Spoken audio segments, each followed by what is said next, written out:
Student, class 10 physics में first chapter है light. उसमें हमने रिफ्रैक्शन पढ़ लिया, रिफ्रैक्टिव इंडेक्स पढ़ लिया, स्फेरिकल मिरर्स पढ़ लिए, मिरर फार्मूला पढ़ लिया, refraction through rectangular glass slab पढ़ लिया, अपेरेंट डेप्थ, रियल डेप्थ, इसकी आइडिया हो गई। अब हम स्टार्ट करने जा रहे हैं स्फेरिकल लेंसेज। स्फेरिकल लेंस सबसे पहले हमें ये देखना होगा कि ये बनेगा कैसे, इसकी कंस्ट्रक्शन क्या होती है, किस तरह से बनेगा। तो मिरर बनाने के लिए मैंने आपको क्या बताया था कि एक हॉलो ग्लास स्फेयर लीजिए। यहाँ पे हॉलो नहीं लेंगे, सॉलिड ग्लास स्फेयर लेंगे। ये सॉलिड ग्लास स्फेयर है।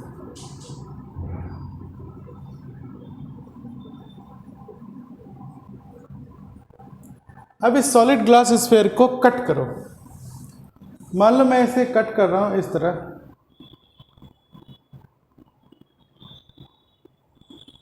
ऐसे कट करके निकाला। तो ये जो पोर्शन आपको दिख रही है ना, ये पूरा ग्लास से भरा होगा चूंकि सॉलिड है। ठीक है, इसे हम कट करके निकाल लेते हैं बाहर, और ये आपका यूं दिखा। ये पूरा ग्लास मटेरियल है, पूरा ये कट होकर के बाहर आ गया। अब ये लेंस है, मिरर नहीं है क्योंकि ये सॉलिड है। तो इस लेंस में दो रिफ्रैक्टिंग सरफेसेस हैं, इस साइड भी और इस साइड भी। तो दोनों इसका उठा हुआ भाग है, इसलिए इसका नाम पड़ गया, इसका नाम हमने दिया कॉन्वेक्स लेंस। और रे, कॉन्वेक्स लेंस रे को कन्वर्ज करती है, इसलिए इसका नाम हो गया, दूसरा नाम कन्वर्जिंग लेंस। ठीक है, बात समझ में आया? अब फिर मैं इसे कट करता हूं इस तरह, है ना। अब इस पोर्शन को हम कट करके बाहर निकाल रहे हैं यहां पर।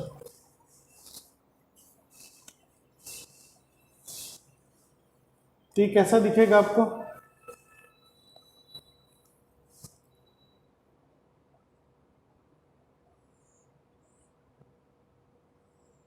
यूं, है ना। अब मैं इसको मिटा दूं।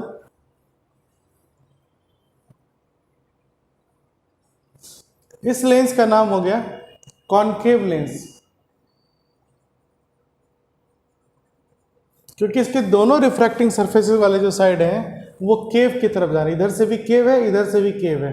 तो ये कॉनकेव लेंस है, और कॉनकेव लेंस रे को डाइवर्ज करती है, इसलिए इसका नाम हो गया डाइवर्जिंग लेंस।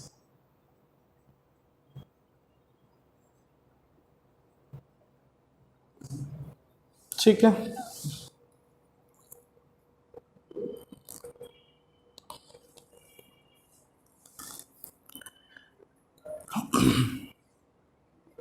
ये पूरा मटेरियल आपका सॉलिड है, ट्रांसपेरेंट है, मतलब हम इसको आर पार देख सकते हैं, जो कि ग्लास का बना हुआ है। यहाँ भी ट्रांसपेरेंट मटेरियल है। तो स्फेरिकल लेंस जनरली दो तरह के हो गए। बेसिक लेंस यही है आपके, एक कन्वर्जिंग लेंस है और एक डाइवर्जिंग लेंस है, या कन्वेक्स लेंस है या फिर कॉनकेव लेंस है। तो अगर आपसे पूछा जाए कि लेंस क्या है, सबसे पहले लेंस की डेफिनेशन बताई जाए, तो हम क्या बताएंगे लेंस का definition? A lens is a piece of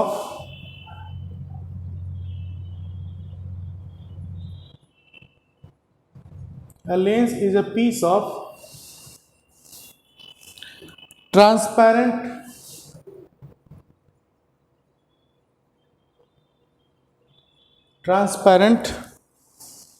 refracting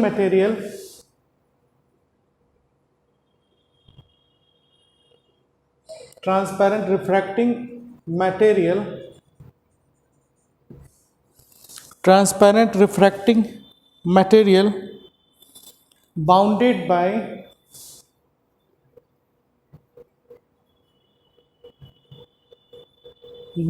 by two spherical surfaces.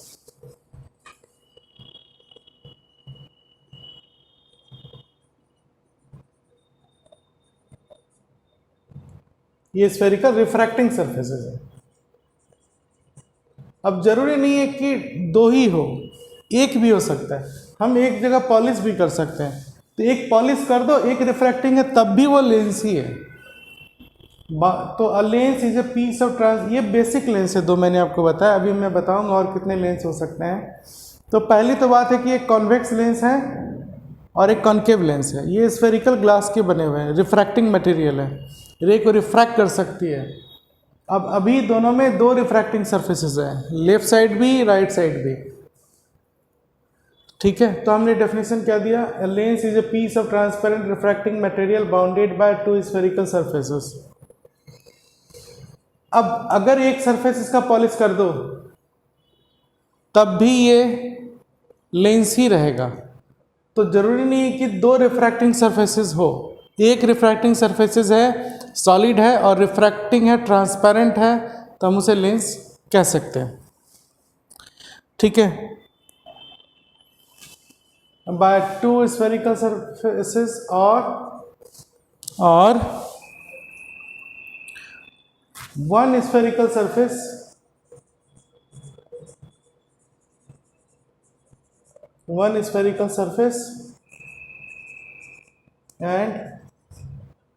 and a plane surface। ठीक है, तो ये मिनिमम डेफिनेशन है इसकी लेंस की। अब आप देखें कि है ना, फिर हम क्या कहेंगे इसे? Basically lens are of two types. Basically lens are of two types. पहला कॉन्वेक्स लेंस और कन्वर्जिंग लेंस। ये आपने अभी देखा था।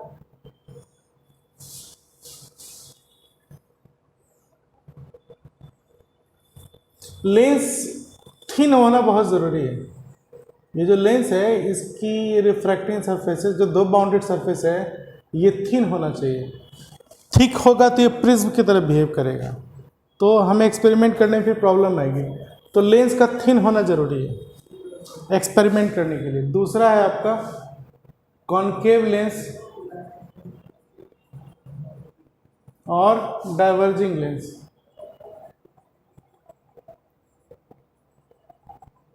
और इसका मैंने क्या बनाया था डायग्राम, ये भी थिन होना ज़रूरी है।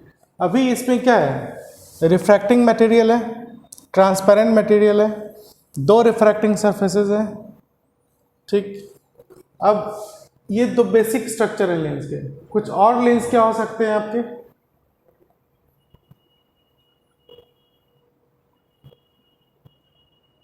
जैसे मैं अगर बना दूं एक कॉन्वेक्स और एक प्लेन, थोड़ा बड़ा करके दिखाते हैं, आपको समझ में आएगा। ये इसका ये वाला सरफेस कॉन्वेक्स है और ये वाला सरफेस प्लेन है, तो इसको मैं से घुमा भी तो सकते हैं।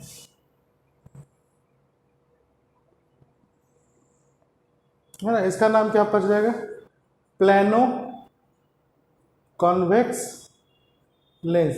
मतलब एक सरफेस प्लेन है और एक सरफेस कॉन्वेक्स है। उसी तरह से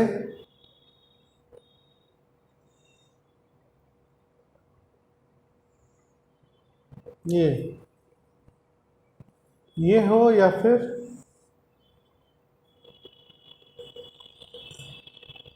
ये हो, एक सरफेस कॉन्केव है और एक सरफेस प्लेन है, तो इसका नाम क्या पड़ जाएगा?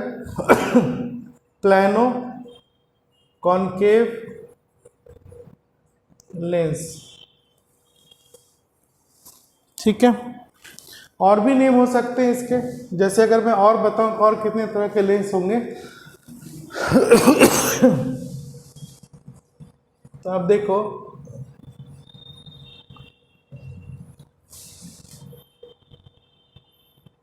ये कॉन्वेक्स है और एक मैंने यूं बना दिया। इधर केव है और इधर कॉन्वेक्स है, तो इसको हम क्या बोलेंगे? कॉन्वेक्सो कॉनकेव लेंस। या ये ऐसे बना दिया, तो एक केव है और एक वेक्स है, तो इसका नाम क्या हो जाएगा? कॉनकेवो कॉन्वेक्स लेंस। तो ऐसे बहुत सारे स्ट्रक्चर हो सकते हैं लेंस के, लेकिन आपको सिर्फ बेसिक लेंसेज पढ़ने हैं, जो कॉन्वेक्स है या फिर कॉनकेव है। ठीक है, चलिए।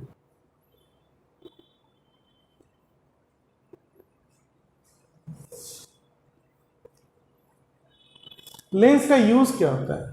अगर मैं बताऊं आपको कि लेंस क्या है, use of lens, usages of lens.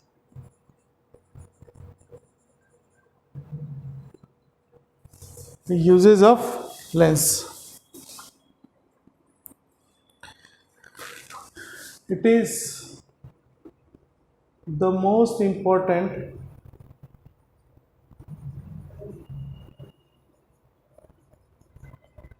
optical instruments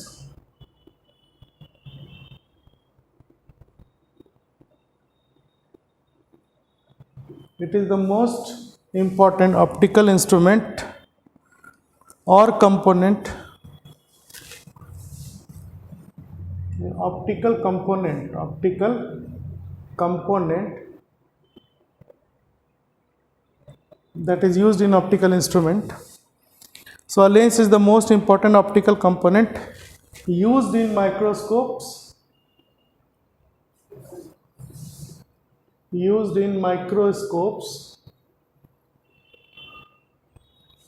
telescopes,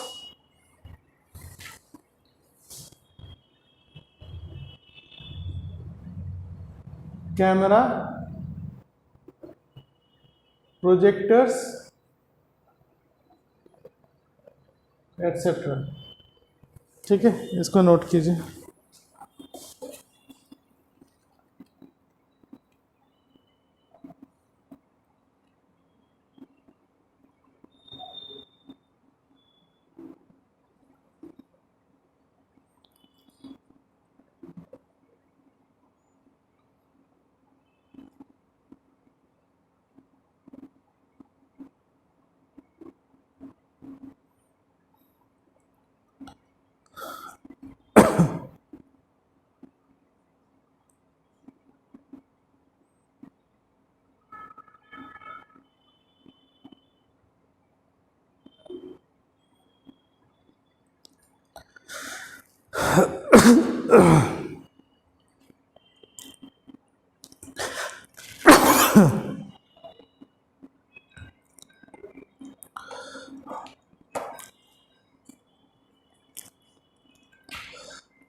ठीक है, चलिए अब हम क्या समझेंगे इसमें। जैसे मैंने मिरर में बताया था, उसमें एक इम्पॉर्टेंट चीज़ है, वो आपको देखना है। जैसे ये स्फेयर है ना, इसके किसी भी पॉइंट पे अगर आप परपेंडिकुलर ड्रॉ करते हो या नॉर्मल, तो वो कहाँ से जाएगा? सेंटर से पास होगा। इसी को हम कहेंगे सेंटर ऑफ स्फेयर। कहीं पे भी परपेंडिकुलर ड्रॉ कीजिए, वो हमेशा मतलब स्फेयर के या स्फेरिकल सरफेसेस पे अगर आप परपेंडिकुलर ड्रॉ करेंगे, तो वो आगे जाके सेंटर ऑफ कर्वेचर से ही पास होगा। अब यहाँ पे अगर मान लीजिए आपने ये लेंस बनाया हुआ है, तो इसके किसी भी पॉइंट पे अगर आप नॉर्मल ड्रॉ करते हो, तो वो कहाँ से पास होगा? सेंटर से, है ना। तो हम ये कह सकते हैं कि ये कॉन्वेक्स लेंस है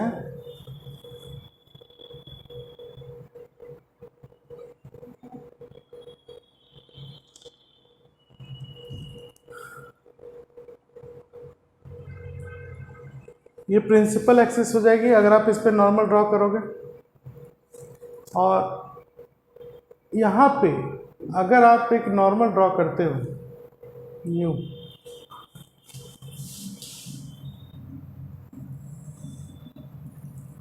तो ये प्रिंसिपल एक्सिस को जहाँ कट करेगी वो हो जाएगा सेंटर ऑफ कर्वेचर, इस कर्वेचर का centre x p one Y.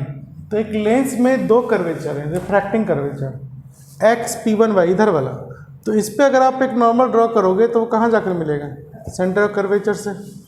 उसी तरह से अगर मैं इस एक्स पी टू यहाँ पर अगर नॉर्मल ड्रॉ करूँ यहाँ पर, तो वो कहाँ जाकर मिलेगा, सेंटर ऑफ कर्वेचर। तो एक लेंस में दो सेंटर ऑफ कर्वेचर हो जाएंगे। मान लो ये पहले साइड का C1 और ये दूसरे साइड का C2। बात समझ में आया? क्लियर है? तो इसे हम क्या नाम देंगे, कॉन्वेक्स लेंस। एक्सपेरिमेंट करने के लिए लेंस का थिन होना बहुत ज़रूरी है। अगर थिन नहीं हो, मोटा हो, मान लो मैंने ऐसे बना दिया, तो ये लेंस जो है प्रिज्म, इसका बहुत सारा सेक्शन जो है प्रिज्म की तरह बिहेव करने लगेगा। प्रिज्म की तरह बिहेव करने का मतलब जब एक रे आएगी तो इसका 7 इमेजेस बन जाएगा, 7 कलर आ जाएंगे। इस डिफेक्ट को हम कहते हैं spherical aberration.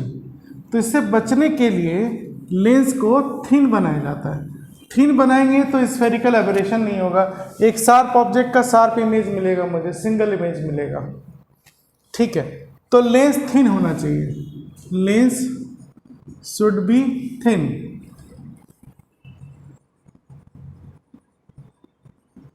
Should be thin.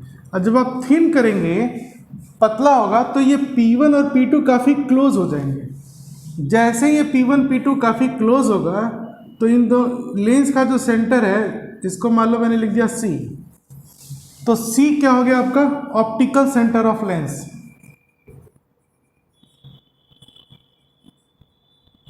Optical centre of lens. If lens is thin,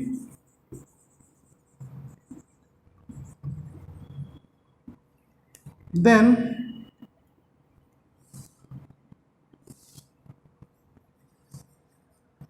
distances measured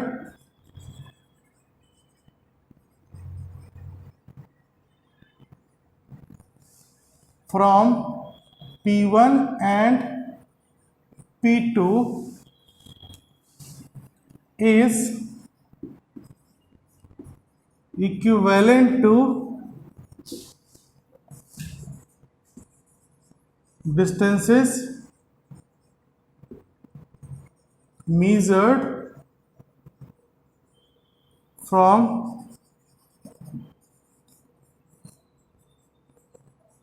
optical centre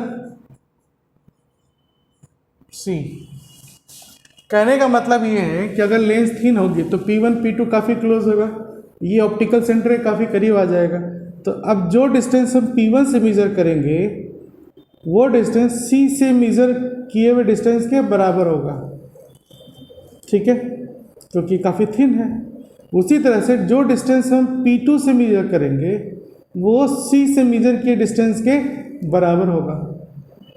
बात समझ में आई? अब मिरर में भी साइन कन्वेंशन हमने पढ़ा था, वहाँ पे क्या था, all distances are measured from pole of a mirror.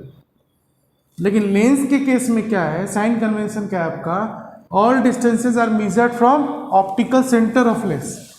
Lens के लिए जो एक इम्पॉर्टेंट पॉइंट है, पहला तो ये था कि लेंस शुड बी थिन, दूसरा क्या हो जाएगा आपका, ऑल डिस्टेंसेस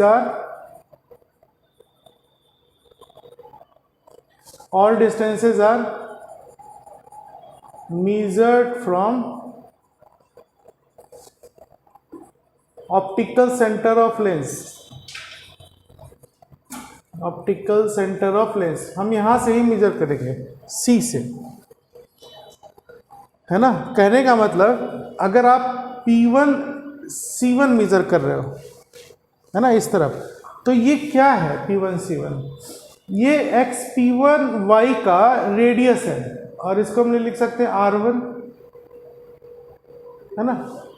तो P1 C1 को हम अप्रोक्सीमेटली क्या लिख देंगे, C1, और ये किसके बराबर हो गया, R1 के, radius of curvature of first refracting surface XP1Y, है ना। तो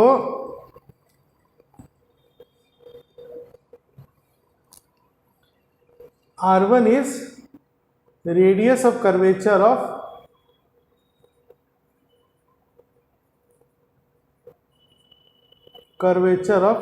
spherical refracting surface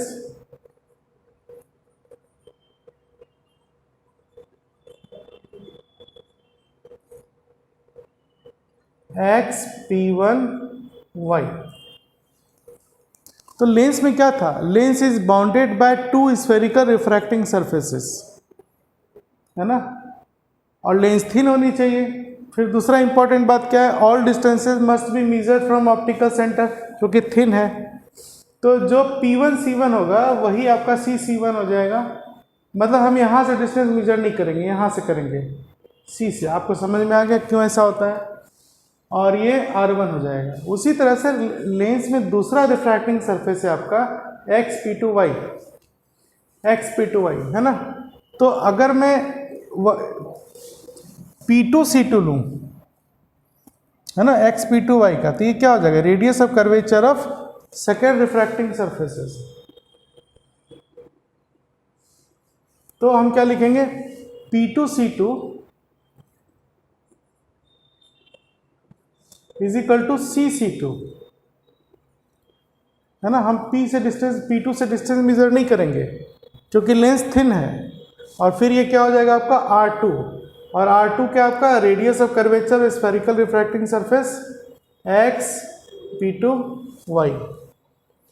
तो कहने का मतलब हमें लेंस में डिस्टेंस कहाँ से मेजर करनी होगी, इस पॉइंट से। तो बुक में देखना बहुत जगह इसे डॉट डॉट लाइन करके बना दी जाती है, तो ये लाइन इसलिए बनाई जाती है कि हमें डिस्टेंस इधर से मेजर करना है, इस ऑप्टिकल सेंटर से ही मेजर करना है, और इसका कोई यूज़ नहीं। तो ये इस एक वर्टिकल लाइन को शो कर रहा है जो लेंस को 2 पार्ट में यहाँ डिवाइड कर रहा है, और जो एक्सिस पे जहाँ पे कट कर रहा है वही आपका ऑप्टिकल सेंटर है। तो ये डिस्टेंस हो गया R1, और ये डिस्टेंस हो गया आपका R2। ऐसे डिस्टेंस मेजर करना है। तो अब जो भी डिस्टेंस हम मेजर करेंगे वो ऑप्टिकल सेंटर से ही मेजर करेंगे। तीसरी इंपॉर्टेंट बात क्या थी यहाँ पे, कि लेंस के किसी भी रिफ्रैक्टिंग सरफेसेस पे अगर आप नॉर्मल ड्रॉ करते हैं, मतलब परपेंडिकुलर, तो वो सेंटर ऑफ कर्वेचर से जाके मिलेगा। ये सेंटर ऑफ कर्वेचर है, मतलब कर्वेचर मतलब ये कर्वेचर हुआ, और इस पे नॉर्मल ड्रॉ करेंगे तो इसके सेंटर ऑफ पे यहाँ मिलेगा, जबकि ये C क्या है, लेंस का सेंटर, ऑप्टिकल सेंटर। ठीक है, इतनी बात समझ में आई आपको।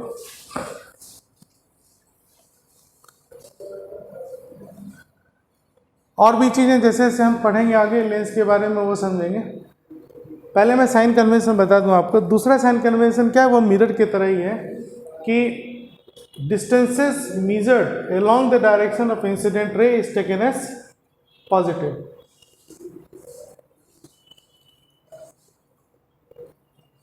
तीसरा इंपॉर्टेंट बात क्या आपका, distances measured along the direction of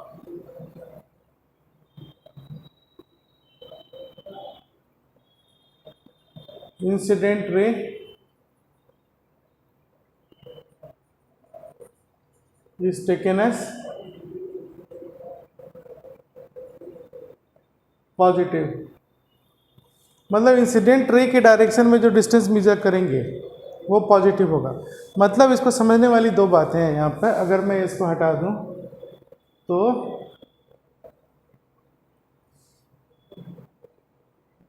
मान लो इधर आपने ऑब्जेक्ट रखा है, इंसिडेंट रे कहाँ से आती है? ऑब्जेक्ट से आती है ना।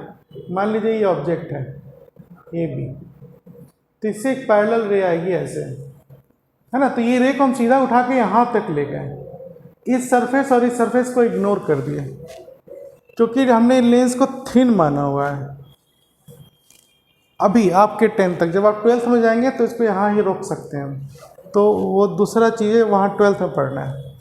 अभी आपको ये समझना है कि लेंस को थिन माना और यहाँ से के बजाय हम यहाँ ले जाएंगे, हम मानेंगे कि रिफ्रैक्शन इसी पर वर्टिकल लाइन से हो रहा है। तो कहने का मतलब ये है कि आप चाहें तो इस लेंस को इतना ना बना करके एक सिंपल ऐसे लाइन शो कर दें और नाम दे दें कि ये कॉन्वेक्स लेंस है। तो ये कॉन्वेक्स लेंस है, समझ में आई बात? जैसे मान लो आप घर में देखते होगे किसी को चश्मा लगा है, तो चश्मा में तो लेंस ही लगता है, उसे छू के देखो, उसमें आपको फील ही नहीं होगा कि इसमें दो सरफेसेस है, एक ही सरफेस नज़र आएगा, है ना, लगेगा कि एक ही ग्लास है, जबकि उसमें नीचे ऊपर दो सरफेसेस है, काफ़ी थिन है, चाहे वो कॉन्केव लेंस हो या फिर कॉन्वेक्स लेंस हो। तो कभी कभी ऐसे भी शो कर दी जाती है एक वर्टिकल लाइन, देखने से ये प्लेन लग रहा है लेकिन बोल दिया जाएगा, अगर मैं इसका नाम दे दूँ कि कॉन्वेक्स लेंस है तो ये कॉन्वेक्स है, ठीक है। तो फिर वापस चलते हैं लेंस पे, है ना। ये ऑप्टिकल सेंटर हुआ, तो ये लाइन यहाँ तक आ गई। अब ऑब्जेक्ट से जो रे आती है ना, उसी को हम कहते हैं इंसिडेंट रे, ये इंसिडेंट रे हो गया।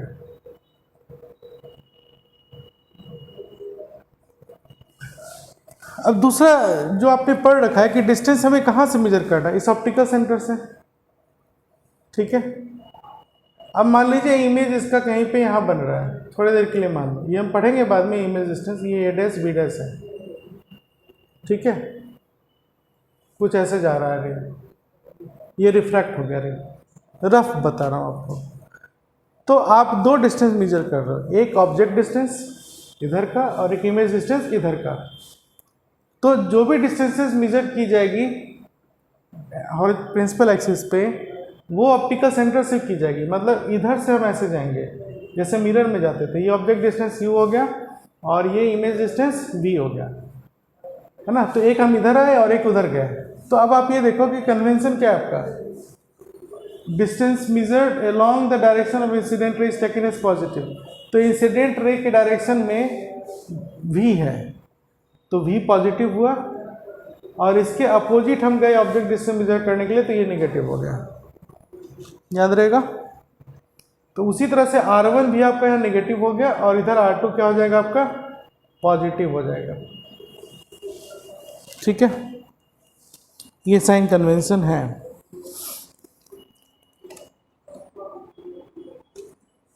बात समझ में आई? प्रिंसिपल एक्सिस के ऊपर जो हाइट मेजर की जाती है वो पॉजिटिव लेंगे, और प्रिंसिपल एक्सिस के नीचे जो हाइट लेंगे वो हम नेगेटिव लेंगे। कॉन्वेक्स लेंस रे को कन्वर्ज करती है, मतलब एक पॉइंट पे जाकर मिलती है, जैसे यहाँ देखो इस पॉइंट पे आ रही है, मतलब रे कन्वर्ज हो रही है रिफ्रैक्शन के बाद। जबकि जो कॉन्केव लेंस है वो डाइवर्ज करती है रे को, मतलब वो पॉइंट पे नहीं जाती है, उस पॉइंट से आती हुई दिखाई पड़ती है, इसलिए हम उसको डाइवर्जेंट लेंस भी कहते हैं, ठीक है। अब एक और इम्पॉर्टेंट बात यहाँ बताने वाली ये है कि अगर ये दोनों डिस्टेंस बराबर हो जाए, मतलब लेंस है कॉन्वेक्स लेंस है, इसका दोनों R1 R2 बराबर हो जाए, मतलब रेडियस और कर्वेचर बराबर हो जाए, तो ऐसे लेंस को हम क्या बोलेंगे, डबल कॉन्वेक्स लेंस,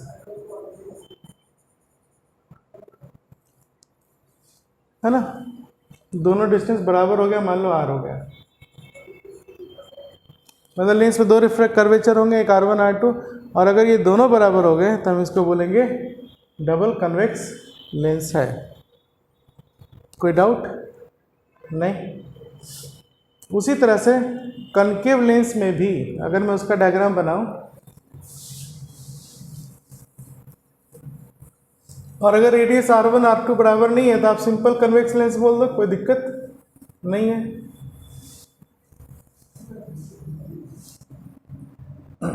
जैसे ये कनकेव लेंस है, तो इसमें भी दो सरफेस है, ये मान लो P1 हो गया, ये P2 हो गया, इसका नाम दे देते हैं x और इसका नाम दे देते हैं y।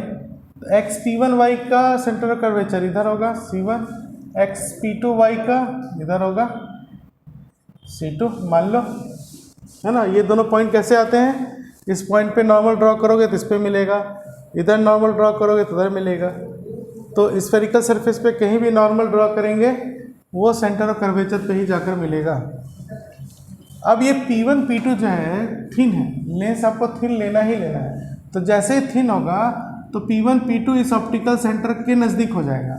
तो फिर वही सारी बातें जो मैंने कन्वेक्स लेंस में बताई वही होगा कि यहाँ भी सारा डिस्टेंस आप ऑप्टिकल सेंटर से मेजर करेंगे। ठीक है, ये मान लीजिए ऑब्जेक्ट से रे आ रही है, तो ये लॉज ऑफ रिफ्लेक्शन फॉलो करेंगे, रिफ्रैक्शन फॉलो करेंगे यहाँ पर। तो कैसे होगा, जैसे मान लो ये नॉर्मल है यहाँ पर, है ना, ये नॉर्मल ऐसे जाकर मिल रही, ये नॉर्मल लाइन है, ये इंसिडेंट रे है, आई एंगल बनाई है। अब ये ओरिजिनल पाथ है ना, ये ओरिजिनल पाथ है और ये नॉर्मल है। तो रे यहाँ पर क्या है, ग्लास में इंटर किया ना, ग्लास में। तो रे रिफ्रैक्शन का रूल क्या है कि रे जब एयर से ग्लास में इंटर करेगी तो उसकी स्पीड घटेगी। तो घटने का मतलब क्या हो जाएगा, वो किधर चला जाएगा, नॉर्मल की तरफ बेंड करेगा, है ना। एयर से इधर एयर है और इधर ग्लास है, तो रे जब एयर से ग्लास में इंटर करेगी तो इसकी स्पीड घट जाएगी क्योंकि डेंसर मीडियम है। तो स्पीड घटेगी तो वो नॉर्मल की तरफ जाएगा, मतलब ये इस तरफ रिफ्रैक्ट हो जाएगा। अब इस लाइन को पीछे बढ़ाओगे तो यहाँ पे कहीं पे आपका इमेज बनेगा। तो जो रिफ्रैक्टेड है वो किसको कट नहीं करती है, वो कहीं से आती हुई दिखाई दे रही है, इसलिए इसको हम डाइवर्जेंट लेंस भी कहते हैं, डाइवर्जिंग लेंस, क्योंकि ये रे को डाइवर्ज करता है, इसलिए इसका नाम होगा डाइवर्जिंग लेंस। अब अगर इसका दोनों R1 R2 बराबर हो जाए तो इसको क्या बोलेंगे, डबल कॉनकेव लेंस। अगर आप डबल कॉनकेव लेंस कहते हो तो इसका मतलब क्या है, R1 = R2। चलिए इतनी बातें समझ में आ गई।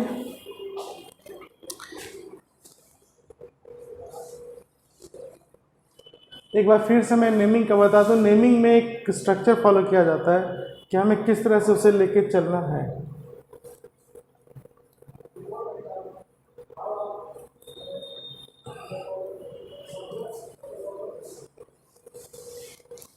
जैसे मान लीजिए मैंने एक लेंस ये बना दिया,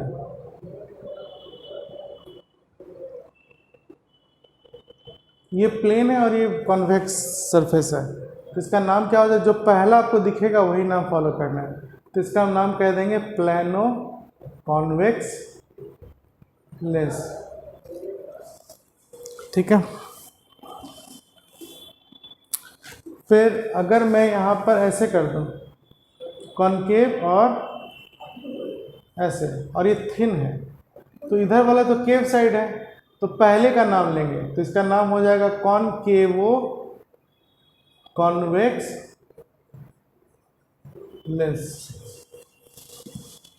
plano convex lens, कॉनकेवो convex lens.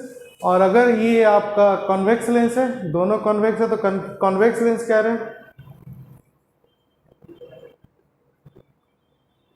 और अगर दोनों का रेडियस ऑफ कर्वेचर इक्वल है तो ये क्या हो जाएगा, डबल कॉन्वेक्स लेंस।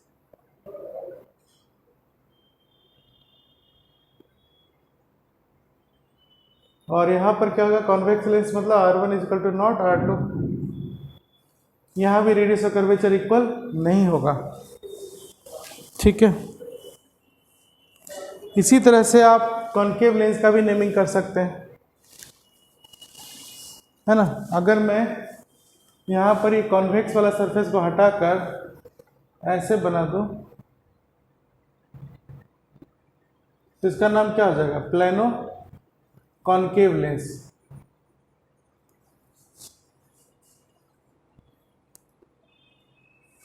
अगर हम लिखते हैं कॉनकेव लेंस मतलब रेडियस ऑफ कर्वेचर इक्वल नहीं है कॉनकेव लेंस से। डबल कॉनकेव लेंस मतलब दोनों रेडियस ऑफ कर्वेचर आपका सेम हो जाएगा, R1 is equal to R2, double concave lens, है ना।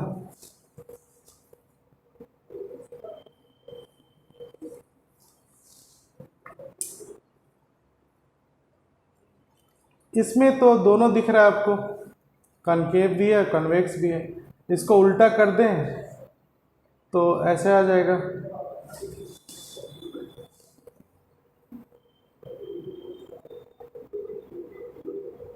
ये क्या हो जाएगा आपका,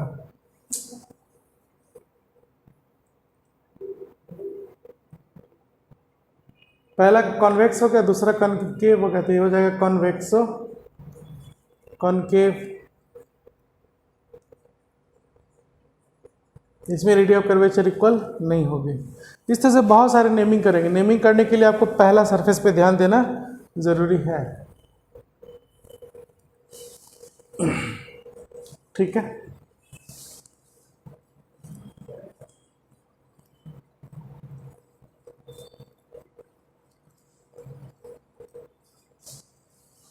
चलिए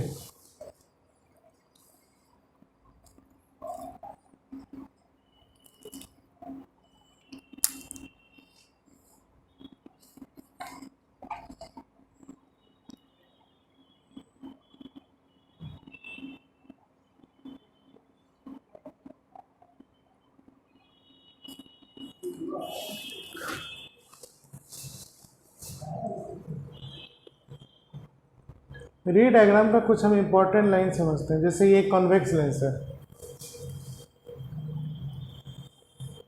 है ना।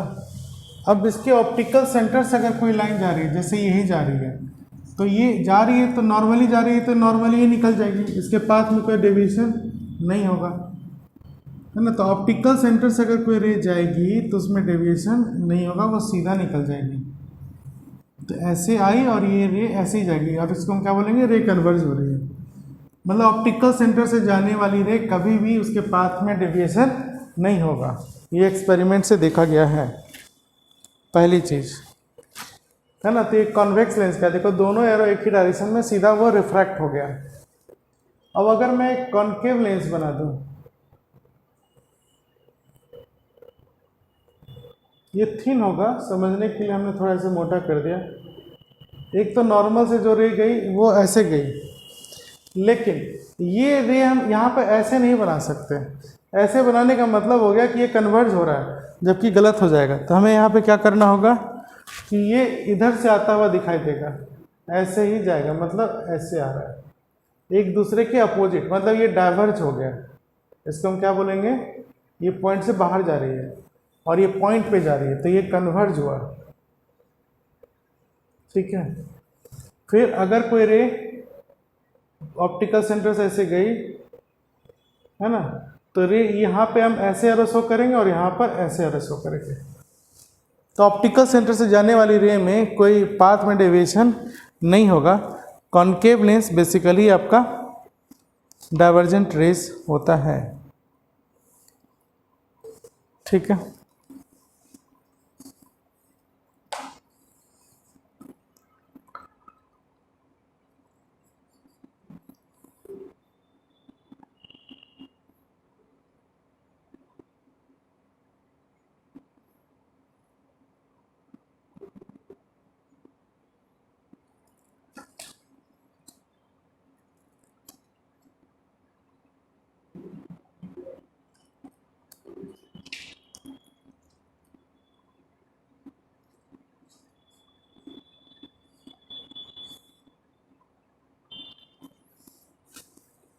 अब हम पढ़ते हैं कुछ और रूल्स।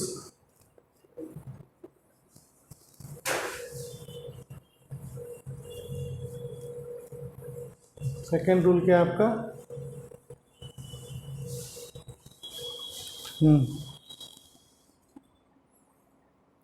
जैसे कॉन्वेक्स लेंस से देखते हैं कि अगर है ना। ये इसकी प्रिंसिपल एक्सिस हो गई, ये ऑप्टिकल सेंटर है, प्रिंसिपल एक्सिस। अगर कोई रे पैरेलल आ रही है, इसको हटा दो तो आपको समझ में आता है कि प्रिंसिपल एक्सिस है, इसको लिखने की ज़रूरत नहीं है। अगर रे पैरेलल आई तो पैरेलल रिफ्रैक्ट होने के बाद प्रिंसिपल एक्सिस को जिस पॉइंट पे कट करेगी, इसी को हम क्या बोलेंगे, प्रिंसिपल फोकस। ठीक है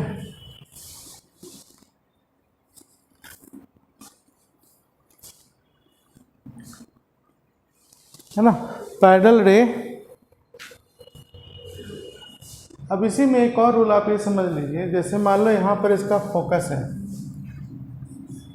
तो अगर कोई रे फोकस से पास हो रही है यूँ, तो ये रिफ्रैक्शन के बाद प्रिंसिपल एक्सिस के पैरेलल हो जाएगा। ये पहला है और ये दूसरा फेनोमेना, इसी में आपको मैंने समझा दिया अलग अलग, है ना। एक क्या पैरेलल, प्रिंसिपल एक्सिस के पैरेलल कोई रे आई तो रिफ्रैक्शन के बाद फोकस से पास करेंगे। एक लेंस में दो फोकस होता है, इसको हम अगली क्लास में पढ़ेंगे। तो फोकस क्या होता है, रेडियस ऑफ कर्वेचर का आधा हो जाएगा, है ना। ऑप्टिकल सेंटर, ये ऑप्टिकल सेंटर और सेंटर ऑफ कर्वेचर का मिडिल पॉइंट, ये प्रिंसिपल फोकस है, और ये दोनों साइड होगा। तो अगर पैरेलल रे आया, इधर रिफ्रैक्ट किया, और अगर फोकस से रे आ रही है तो इधर चली जाएगी।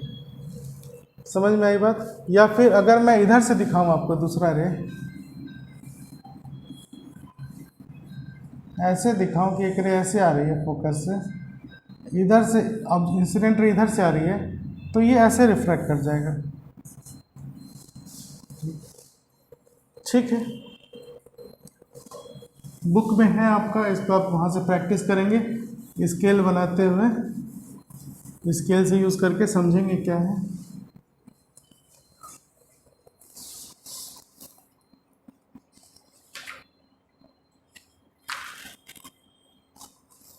अब कॉन्केव लेंस का देखते हैं, है ना। कॉन्केव लेंस में इमेज फॉर्मेशन कैसे होगा।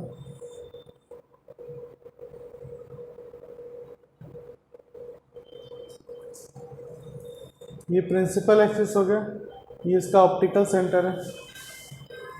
ठीक है, तो अगर कोई पैरेलल रे आई, मान लो इधर से कोई पैरेलल रे आ रहा है, तो ये पैरेलल रे इस तरफ रिफ्रैक्ट हो जाएगा। मतलब अब अगर आप देखोगे तो ये इस पॉइंट से आता हुआ दिखाई दे रहा है, डाइवर्ज हुआ, तो ये पॉइंट हो गया फोकस। तो पैरेलल रे यहाँ पर ही डाइवर्ज कर रही है। बात समझ में आया। कॉन्केव लेंस के अगर मैं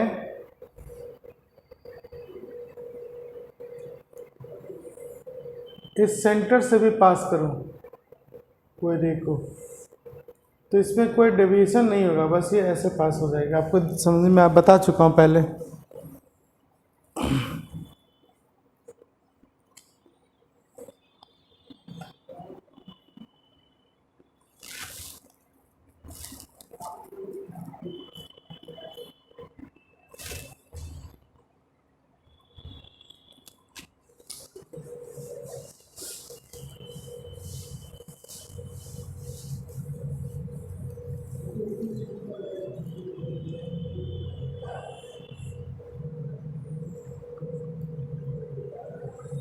अब मान लो यहाँ पर कोई रे ऐसे आ रही है और आपको दिख रहा है कि ये रे का जो पाथ है ये कहीं इसके फोकस पे जाके मिलता हुआ दिख रहा है। मतलब ये जो इंसिडेंट रे है ये लेंस के फोकस की तरफ डायरेक्ट दिख रही आती हुई, तो इसकी जो रिफ्रैक्शन होगी वो प्रिंसिपल एक्सिस से पैरेलल हो जाएगी। ठीक है,